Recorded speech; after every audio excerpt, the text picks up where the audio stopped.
Hello viewers, आज के इस वीडियो में मैं आपके साथ एक नए कंटेंट को शेयर करने जा रहा हूं, जिसमें कि आज का टॉपिक है ऑटो डेटा एंट्री। यानी कि मैं आपको आज इस वीडियो में ये बताने वाला हूं कि आप किसी डेटा को एंट्री करने के लिए कॉपी पेस्ट करने के बजाय उसे ऑटो एंट्री में कैसे तब्दील कर सकते हैं। तो दोस्तों, मेरा नाम सौमित्र देवनाथ है और आप सभी देखने वालों का मेरे चैनल ग्रो योर नॉलेज में स्वागत करता हूँ। तो दोस्तों, वीडियो में बने रहिए और अपने नॉलेज को ग्रो कीजिए। तो चलिए बढ़ते हैं वीडियो की ओर। चलिए दोस्तों, फाइल को आप ओपन कर लेते हैं।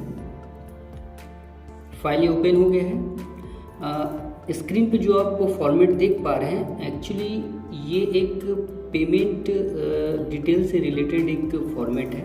इसे मैं एक्सप्लेन कर देता हूँ। इसमें आप हेडिंग में देख पा रहे हैं यूआईडी, यानी कि यूनिक आईडी नंबर है ये। फिर नेक्स्ट आपका डेट है, नेक्स्ट आपका अमाउंट है, रिसीवर नेम यानी कि मैं जो अमाउंट पार्टी को पे कर रहा हूँ वो कौन कौन सी पार्टी है उसका डिटेल्स आप डी कॉलम में लिखेंगे। नेक्स्ट आपका रिसीवर अकाउंट नंबर, यानी कि जो पार्टी का अकाउंट नंबर है वो अकाउंट नंबर आपको ई कॉलम में लिखना है। एफ कॉलम में आपको अकाउंट का उस बैंक खाते का आईएफएस कोड लिखना है। नेक्स्ट आपके कॉलम आपका जी है, जिसमें कि ईमेल आईडी है, जो कि पार्टी का ईमेल आईडी है।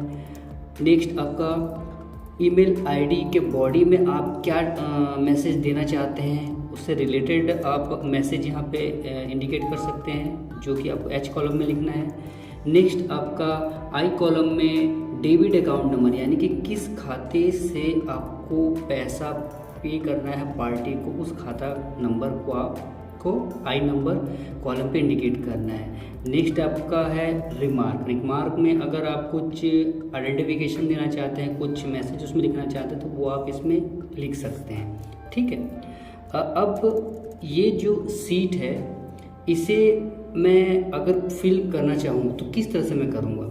नॉर्मली मैं आपको फिल करके दिखाता हूँ। यूआईडी यानी यूनिक आईडी नंबर। मुझे यूनिक आईडी नंबर कुछ जनरेट करना है, तो जस्ट मैं ऊपर का एक कॉपी कर लेता हूँ और उसमें एक डिजिट मैं इंक्रीज़ कर देता हूँ, तो ये एक यूनिक नंबर बन गया। डेट आज का ही मैं ले लेता हूँ। ओके।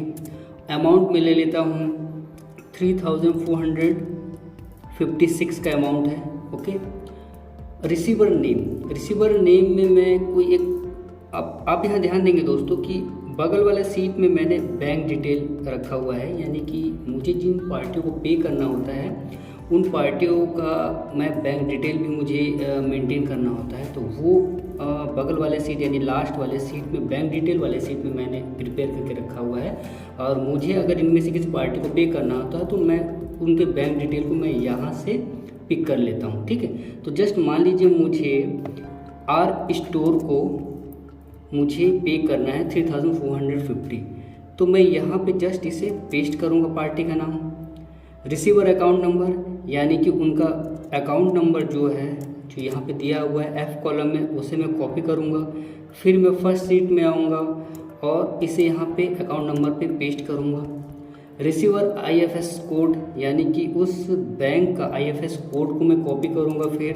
फिर मैं फर्स्ट सीट में आऊँगा, फिर मैं पेस्ट करूँगा ईमेल आईडी, फिर से मैं ईमेल आईडी को कॉपी करूँगा, फर्स्ट सीट पे आऊँगा और उसे मैं पेस्ट करूँगा। उसी तरह से ईमेल बॉडी में अगर आप कुछ मैसेज देना चाहते हैं, मान लीजिए मैं ऊपर के मैसेज को ही मैं कॉपी कर लेता हूँ, मैं सेम मैसेज को ही मैं ईमेल करना चाहता हूँ। डेबिट अकाउंट नंबर मेरा सेम रहेगा, क्योंकि इसी खाते से जो कि मेरा खाता नंबर है, इस खाते से पैसा निकल के वेंडर के खाते में जाएगा। ठीक है। रिमार्क में मैं सेम मैटर डाल देता हूँ। इसे F2 करके करेक्ट कर देता हूँ मैं। ठीक है। तो इस तरह से आप क्या करेंगे, आप इस फॉर्मेट को मैं एज इट इज़ सेम कर लेता हूँ पहले फॉर्मेट को।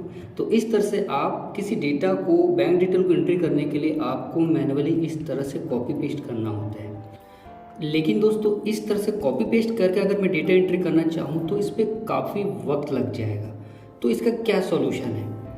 तो सॉल्यूशन है यहाँ पे मैं अब ये फाइल मेरा एक्चुअली मैक्रो इनेबल्ड फाइल है, तो ऊपर जो सिक्योरिटी वार्निंग है, अभी मैं सबसे पहले इसे इनेबल्ड कर देता हूँ। इनेबल करके मैं ओके करता हूँ तो ये फाइल अब जो है इसके पीछे जो बीवीए कोडिंग की गई है वो एक्टिव मोड में आ गया है। ठीक है, अब देखिए अब मैं एंट्री करूँगा। ठीक है, किस तरह से करूँगा वो आप देखिए। मैं जैसे 7,823 रुपीज़ मैं अब पे करना चाहता हूँ। किसे पे करना चाहूँगा मैं? मान लीजिए कोई एक पार्टी, मैं जस्ट नाम देख लेता हूँ, जे डिवाइसेस। ओके, जे डिवाइसेस है तो मैं जस्ट जे डॉट टाइप करूँगा और टैप करूँगा तो आप देखिए कि जे डिवाइसेस का जो बैंक डिटेल है वो ऑटोमेटिक डेटा एंट्री हो चुका है। अब आपको शायद पता नहीं चला होगा, फिर से मैं एक और एंट्री करता हूँ। कोई भी एक पार्टी में ले लेता हूँ। सबसे पहले मैंने अमाउंट को फिल किया कि मैं 8,974 रुपीज़ मैं देना चाहता हूँ एच यानी एच गारमेंट को। तो एच गारमेंट से रिलेटेड जो उसका बैंक डिटेल है वो मेरा उस रो पे फिल हो चुका है, वो भी ऑटोमेटिकली। मैं इसे टैली करवा देता हूँ दोस्तों। एच गारमेंट का जो अकाउंट नंबर है आप ध्यान देंगे कि लास्ट में 0427 है। मैं उसके बैंक डिटेल में आता हूँ। एच गारमेंट यानी कि आपका ये एच गारमेंट है और उसका है बैंक डिटेल 042, उसका एफएस कोड है 12345 ANDB। तो यहाँ पे ध्यान देंगे ANDB 12345। तो ऑटोमेटिकली ये जो डेटा है फिल हो चुका है। एक और एंट्री करके आपको दिखाता हूँ। यहाँ पे मैं अमाउंट लिखता हूँ 34,187। ठीक है, ये अमाउंट मैंने लिखा। अब मैं यहाँ पे अगर सिर्फ गारमेंट्स लिखता हूँ तो देखिएगा कि गारमेंट से रिलेटेड जो एच गारमेंट प्राइवेट लिमिटेड का बैंक डिटेल है वो फिल हो चुका है। यानी कि आपको उस पार्टी का पूरा नाम लिखने की ज़रूरत नहीं है, आपको सिर्फ स्पेशली उस पार्टी के नाम का कीवर्ड को आपको वहाँ पे लिखना है और वो बैंक डिटेल ऑटोमेटिकली आपका पूरे पार्टी के नाम के साथ आपका फिल हो जाएगा। ओके, फिर से एक बार और दिखा देता हूँ। 78,123 मैंने लिखा और यहाँ पे मैं डिवाइसेस लिखता हूँ। ओके, अब मैं टैप करता हूँ तो यहाँ पे देखेंगे कि डिवाइसेस से रिलेटेड जो जे डिवाइसेस है जो कि उसका पूरा नाम है पार्टी का, उससे related bank detail automatic fill हो चुका है। यानी कि आपको पूरा पार्टी का नाम लिखने की ज़रूरत नहीं है, सिर्फ स्पेशली किसी वर्ड को आप लिखिए उस पार्टी का, वो ऑटोमेटिकली पूरा बैंक डिटेल उस पार्टी के पूरे नाम के साथ आपका यहाँ पे फिल हो जाएगा। तो इसी तरह दोस्तों मैं डेटा एंट्री इस सीट पे मैं करता हूँ। इसमें अच्छी बात यह है कि इसमें आपका एररलेस वर्क होता है। एररलेस वर्क कैसे? आपका जो डेटा है वो बैंक डिटेल वाले सीट से वो पिक करता है। यानी कि अगर आपका बैंक डिटेल वाला सीट करेक्ट है तो आपको डरने की कोई ज़रूरत नहीं है। ये डेटा बिल्कुल एक्यूरेट उस बैंक डिटेल में जैसा दिया हुआ वो डेटा ही ये है। ठीक है, तो आपको ये ध्यान रखना है कि बैंक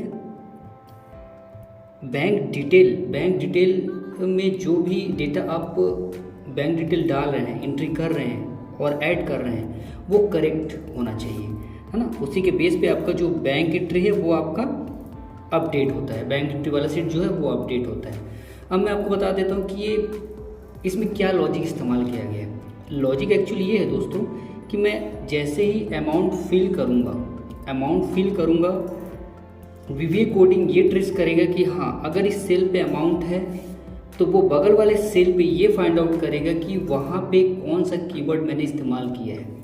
जिस कीवर्ड को मैं उसमें वहाँ डालूँगा वीवीए कोडिंग के थ्रू कंप्यूटर उस कीवर्ड को कैच करके उसे बैंक डिटेल वाले सीट में कॉलम नंबर बी पे फाइंड आउट करेगा।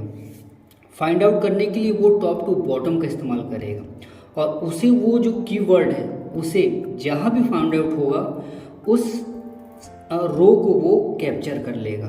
यानी कि वो उस सेल को कैप्चर कर लेगा। जैसे कि मैं अगर डिवाइसेस कीवर्ड को मैं उस सेल पे अगर डालूं तो वीवीए कोडिंग के थ्रू कंप्यूटर उस डिवाइसेस कीवर्ड को कैप्चर करके उससे बी कॉलम में जो कि बैंक डिटेल वाला सीट है बी कॉलम में उसे फाइंड आउट करके और उसे जिस रो पे भी वो कीवर्ड फाइंड आउट होगा वो उस रो को कैप्चर कर लेगा, रो नंबर को कैप्चर कर लेगा और उस रो नंबर के थ्रू उस रो से रिलेटेड जो भी डिटेल्स है जैसे कि बैंक डिटेल है, एफएस कोड है, अकाउंट नंबर है, उस डेटा को वो पिक करके बैंक एंट्री वाले सीट में वो रिक्वायर्ड सेल पे वो वो पेस्ट कर देगा।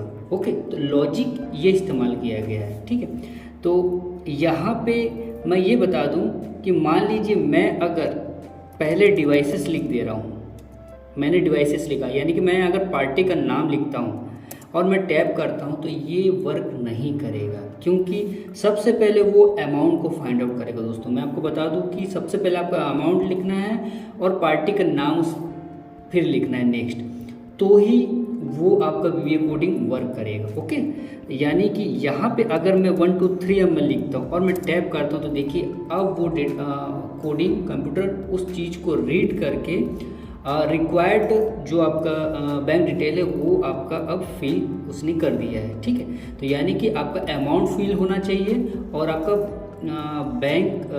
पार्टी नेम भी फिल होना चाहिए, तो ही आपका वो बैंक डिटेल फिलअप होगा।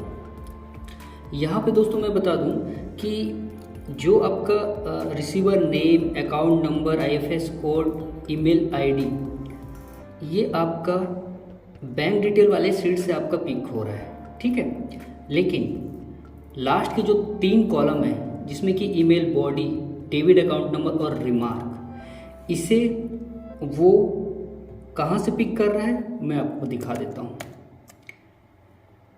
बैंक डिटेल वाले सीट में सबसे लास्ट कॉलम जो है, जो कि ये XFD, यहाँ पे आप देखेंगे कि मैंने 3 कॉलम का इस्तेमाल किया है, जिसमें आपका पहला जो है ईमेल बॉडी के लिए मैंने इस्तेमाल किया है, जिसमें मैंने लिखा है हेलो ग्रो योर नॉलेज। ठीक है, अकाउंट, डेबिट अकाउंट नंबर मैंने यहाँ पे इंडिकेट किया और रिमार्क मैंने यहाँ पे इंडिकेट किया। तो वहाँ पे जो 3 कॉलम में जो डेटा ऑटोमेटिक फिल हो रहा है, मैं आपको दिखा दूँ डेटा एंट्री, ये ऑटोमेटिक जो फिल हो रहा है email body, debit account number और रिमार्क, वो आपका बैंक डिटेल वाले सबसे लास्ट कॉलम में 3 सेल पे मैंने वो डेटा मैंने रखा है, जिसके थ्रू वो डेटा को पिक कर रहा है। तो यानी आप इसे अगर चेंज करते हैं, जैसे मान लीजिए मैं यहाँ पे सिर्फ हेलो लिखता हूँ, ओके, और बैंक डिटेल में मैं लास्ट के 4 डिजिट हटा देता हूँ, ओके, और यहाँ पे लिख देता हूँ इनवॉइस।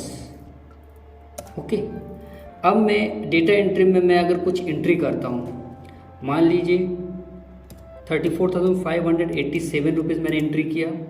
अब मैं इसमें एंट्री करता हूँ S, तो S सेफ्टी सॉल्यूशन से रिलेटेड जो बैंक डिटेल है वो यहाँ पे फिल हो गया। और यहाँ पे गौर करेंगे ईमेल बॉडी पे मैंने जो हेलो लिखा था वो यहाँ पे आप देख पा रहे हैं। अकाउंट जो डेबिट अकाउंट नंबर वो यहाँ पे चेंज हो चुका है और प्लस आपका रिमार्क भी चेंज हो चुका है। यानी कि लास्ट की जो email body, debit account number और रिमार्क को अगर आपको चेंज करना है तो बैंक डिटेल के सबसे लास्ट कॉलम में आप देखेंगे यहाँ पे मैंने 3 सेल का इस्तेमाल किया है, उसमें आप अपने रिक्वायर्ड डेटा को आप फिल कर लीजिए और आप उस डेटा को आप चेंज कर सकते हैं। तो आप यहाँ से आप यूटिलाइज कर लीजिएगा, ठीक है।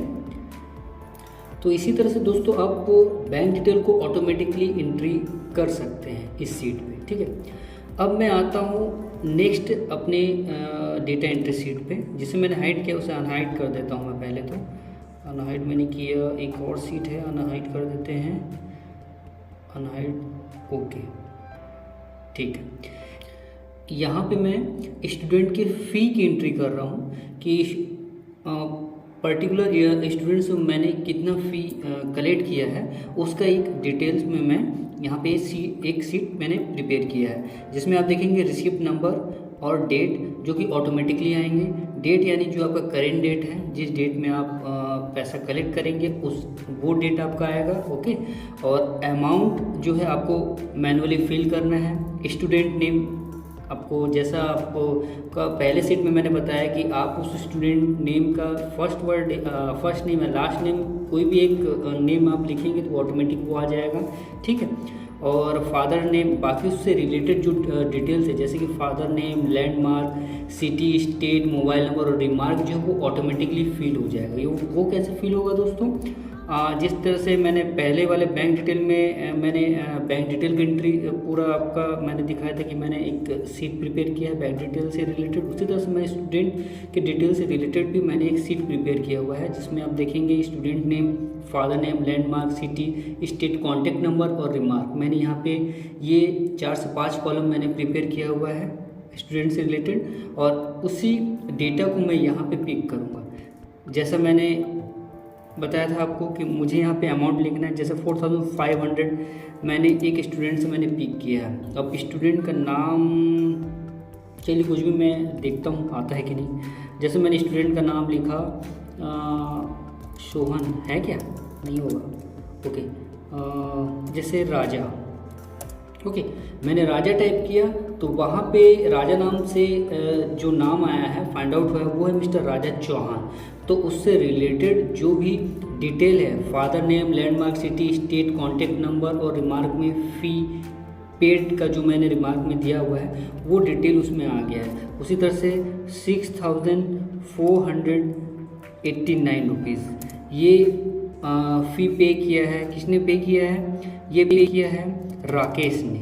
ओके, तो मिस्टर राकेश कौशिक नाम से जो भी डिटेल्स है वो फिल ऑटोमेटिकली हो चुका है। तो इसी तरह से आप इसमें इस सीट में भी आप ऑटोमेटिकली स्टूडेंट के डिटेल को फिल कर सकते हैं। और दोस्तों इसमें आपका जो डिटेल है वो बगल वाले सीट में जो कि स्टूडेंट डिटेल उसी से ही पिक कर रहा है। मैंने कोई अलग से कॉलम का इस्तेमाल अलग से नहीं किया है लास्ट में, है ना। इसी से ही जो डेटा है इसी में से ही वो पिक कर रहा है। ओके, दोस्तों इस स्टूडेंट वाले सीट को बनाने का मेरा पर्पस यही था कि आप इस सीट का इस्तेमाल आप भी कर सकें। सीट का इस्तेमाल आप भी कर सकते हैं। कैसे कर सकते हैं कि आप देखेंगे यहाँ पे कि मैंने 2 सीट का यूज़ किया है। एक है आपका एंट्री वाला सीट है और एक है जो कि डिटेल वाला सीट है। डिटेल वाले सीट में मैं क्या करता हूँ कि डेटा को वहाँ पे स्टोर कर रहा हूँ। ठीक है, यहाँ पे जैसे मैंने स्टूडेंट का name, father name, land mark, city, state, contact और ये सब डिटेल्स मैंने अपने डेटा सीट में मैंने एंट्री किया है। ठीक है, और मैं ए से लेकर एच कॉलम का यानी कि इस जो डिटेल्स वाला सीट है इसमें से मैं डेटा को पिक कर रहा हूँ। तो आप क्या कीजिएगा कि आप अपने रिक्वायर्ड डेटा के हिसाब से इसे आप मॉडिफाई कर लीजिएगा। यानी डिटेल वाले सीट में आप बी से लेकर एच तक का डेटा को आप अपने हिसाब से अकॉर्डिंगली उसे मॉडिफाई कर लीजिएगा और उसी के बेस पे सामने जो एंट्री वाला सीट है वहाँ पे हेडिंग्स को प्रिपेयर कर लीजिएगा। तो आपके डेटा के हिसाब से ये सीट वर्क करेगा। ठीक है, और इसी तरह से अगर आपको लगता है कि बैंक एंट्री वाला जो सीट प्रिपेयर किया हुआ है यहाँ पे ये भी आप अगर यूटिलाइज़ कर सकते हो तो इसे भी उसी तरह से यूटिलाइज़ कर सकते हैं। ठीक है, लेकिन दोस्तों मैं इसमें कुछ इंस्ट्रक्शन आपको बताना चाहूँगा। तो इसमें आपको क्या क्या चीज़ अवॉइड करना है। सबसे पहला, आपको कॉलम को डिलीट नहीं करना है। ठीक है, कॉलम डिलीट कर सकते हैं लेकिन नहीं करेंगे तो ज़्यादा बेटर है। आप रो इंक्रीज़ कर सकते हैं। मैंने जैसे इंसर्ट किया रो, मैं रो इंक्रीज़ कर सकता हूँ। रो इंक्रीज़ आप कर सकते हैं, कोई दिक्कत नहीं है। रो डिलीट भी कर सकते हैं, कोई प्रॉब्लम नहीं है दोस्तों। आप रो डिलीट भी कर सकते हैं, कोई प्रॉब्लम नहीं। बस आपको ये ध्यान रखना है कि रो कॉलम को डिलीट मत कीजिए तो ज़्यादा बेटर है। वो वर्क करेगा लेकिन जो आप बॉर्डर का एरिया देख रहे हैं वो एक फॉर्मेटेड एरिया है और उस फॉर्मेटिंग के हिसाब से ही वो आगे के रो में भी सेम फॉर्मेटिंग को कॉपी करता है। इसलिए उस फॉर्मेटिंग को आप चेंज करेंगे तो आपके लिए जो बार बार जो फॉर्मेटिंग करना होगा वो करना पड़ जाएगा। तो उसे अवॉइड करने के लिए आप कोशिश कीजिए कि ये जो बॉर्डर वाले एरिया है उसी का ही इस्तेमाल करके आप रो को इंक्रीज या डिक्रीज कर लीजिएगा। ठीक है, दूसरा इंस्ट्रक्शन दोस्तों जो कि मैंने पहले बताया कि आपको सबसे पहले अमाउंट को फिल करना है। ओके, और देन आपको पार्टी नेम या फिर स्टूडेंट नेम को फिल करना है। जैसे कि मैं यहाँ पे लिख देता हूँ सिन्हा। ठीक है, यहाँ पे आप गौर करेंगे कि आपको सबसे पहले अमाउंट फिल करना है, फिर आपको पार्टी नेम या स्टूडेंट नेम को फिल करना है, तो आपका जो वीवीओ कोडिंग है वो वर्क करेगा। ठीक है, तीसरा इंस्ट्रक्शन ये है कि मान लीजिए इस सीट पे तो मैंने काम किया है ना, मेरा इस सीट पे काम फिनिश हो गया है ना, तो आप क्या कर सकते हैं, इसी सीट को कॉपी करके आप जस्ट उसके बगल में से पेस्ट कर लीजिए।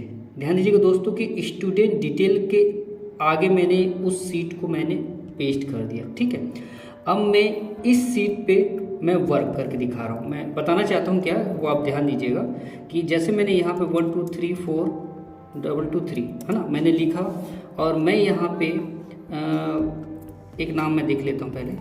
मैं यहाँ पे लिख देता हूँ राव। ठीक है, तो मिस योगेश्वरी राव यहाँ एंट्री वो आपका अपडेट हो गया। ठीक है, अब मैं जो सबसे पहला जो स्टूडेंट एंट्री वाला सीट है यहाँ पे अगर मैं कुछ एंट्री करता हूँ 2 3 4 5, जैसे मैंने अमाउंट डाला, मैं जैसे सेम नाम को मैं कॉपी करता हूँ, तो यहाँ पे वर्क नहीं करेगा। क्यों नहीं करेगा? वीवीओ कोडिंग मैंने इस तरह से किया है कि आपका जो डिटेल वाला सीट है उसके जस्ट पहले जो सीट रहेगा वो वीवीओ कोडिंग उसी सीट पे ही वर्क करेगा, उसके प्रीवियस सीट में वर्क नहीं करेगा। मतलब पहले के सीट में, यानी कि आपका जो स्टूडेंट आइडेंटिटी वाला जो पहला सीट है उस पर वर्क नहीं करेगा वो, है ना। क्योंकि मैं नहीं चाहता कि जो बैक डेट के जो सीट्स है उस पर भी डेटा वो अपडेट करे, क्योंकि वो फिक्स है, वो एंट्रीज हो चुके हैं और वो फिक्स है, वो एज इट इज़ ही होने चाहिए, उसमें कोई चेंजेस नहीं होना चाहिए।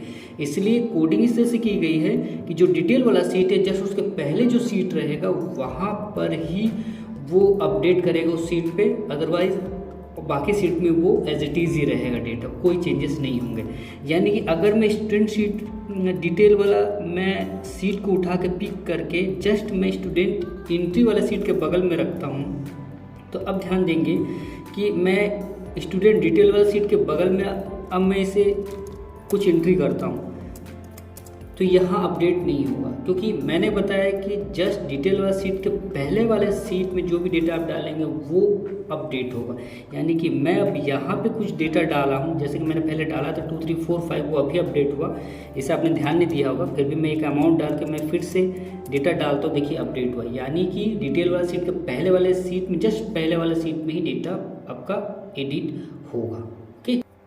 अब मैं दोस्तों आपको इसके पीछे जो वीवीओ कोडिंग मैंने किया वो मैं आपको एक बार दिखा देता हूँ। तो वीवीओ कोडिंग देखने के लिए आपको जस्ट Alt F11 प्रेस करना है, तो आपका एक विंडो ओपन हो जाएगा जो कि वीवीओ कोडिंग से रिलेटेड विंडो जिसमें आप कोडिंग करते हैं। तो यहाँ पे आप स्क्रीन पे देख पा रहे हैं कि ये मैंने कोडिंग किया हुआ है। यहाँ पे लेफ्ट साइड में आप 2 मॉड्यूल देख पा रहे हैं, जिसमें एक है बैंक डिटेल एंट्री, दूसरा स्टूडेंट डिटेल एंट्री। मतलब 2 मॉड्यूल में मैंने 2 अलग अलग कोडिंग किया है, एक स्टूडेंट डिटेल के लिए, एक बैंक डिटेल के लिए। तो अभी हम स्टूडेंट डिटेल वाले एंट्री में है, जिसमें मैंने जो कोडिंग किया वो आप स्क्रीन पे देख पा रहे हैं। आगे के वीडियोस में मैं आपको ये कोडिंग किस तरह से वर्क कर रहा है वो मैं आपको एक्सप्लेन करूँगा, क्योंकि ये वीडियो बहुत लंबा हो जाएगा अगर मैं इसमें एक्सप्लेनेशन में जाऊँ तो। इसलिए मैं इससे डेडिकेटेड वीडियो में एक अलग से बनाऊँगा जिसमें आपको एक्सप्लेन करूँगा कि वीडियो कोडिंग आपका कैसे वर्क करेगा, ठीक है। और आपके जानकारी के लिए बता दूं कि ये कोडिंग के थ्रू तो आपको वर्क करेगा, लेकिन ऑटोमेटिकली वो कोड कैसे अप्लाई होगा इस पर, उसके लिए मैंने पर्टिकुलर सीट पे मैं जो वीवीओ कोडिंग किया है। मतलब आप वीवीओ कोडिंग एक तो पर्टिकुलर इस सीट पे कर सकते हैं या फिर अलग से मॉड्यूल पे कर सकते हैं। दोस्तों मैं आपको इससे थोड़ा सा समझा देता हूँ कि मॉड्यूल पे आपका अलग से वीवीओ कोडिंग करने का बेनिफिट ये होता है कि वो आप सभी सीट पे अप्लाई कर सकते हैं, या फिर आप इंडिविजुअली सीट के लिए अगर कुछ कोडिंग करना चाहते हैं तो उस सीट पे राइट क्लिक करके आप व्यू कोड पे क्लिक करेंगे तो आपको उसके लिए एक विंडो ओपन हो जाएगा वीवीओ कोडिंग के लिए। तो आप सेपरेटली उस सीट के लिए भी कोडिंग कर सकते हैं, यानी कि आप वीवीओ कोडिंग 2 जगह पे कर सकते हैं, या तो सेपरेटली आप सीट पे कर लीजिए या फिर आप अलग से मॉड्यूल पे कर लीजिए, जो कि आप सभी सीट के लिए अप्लाई कर सकते हैं।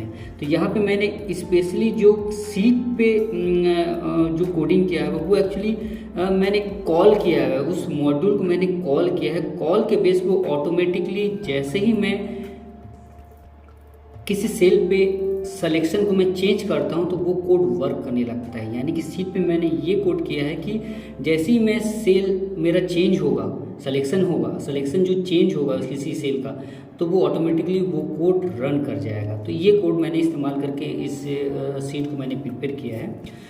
और इस फाइल का जो लिंक है दोस्तों मैं अपने डिस्क्रिप्शन बॉक्स में दे दूंगा, आप इस फाइल को फ्रीली डाउनलोड करके आप इसे इस्तेमाल कीजिए और अपने टाइम को प्लीज़ बचाइए।